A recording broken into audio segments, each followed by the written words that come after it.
If your Google account has been restricted, you may want to appeal the decision. Follow these steps to submit your appeal effectively. Step 1. Review the policy violation. Understand the reason for the restriction by reviewing the email or notification you received from Google. Familiarize yourself with the specific policy that was violated to address it directly in your appeal. Step 2. Gather necessary information. Collect all relevant information related to your account, including your account details, any previous communications with Google, and evidence that supports your case. This will help strengthen your appeal. Step 3. Access the appeal form. Navigate to the Google account help page and find the section related to account restrictions. Locate the appeal form provided by Google, which is typically linked in the notification you received. Step 4. Complete the appeal form. Fill out the appeal form with accurate and detailed information.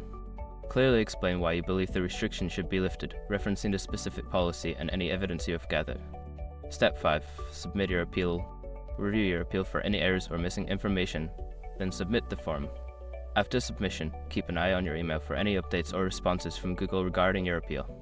In conclusion, appealing an account restriction requires careful attention to detail and a clear understanding of the policies involved. By following these steps, you can effectively present your case to Google,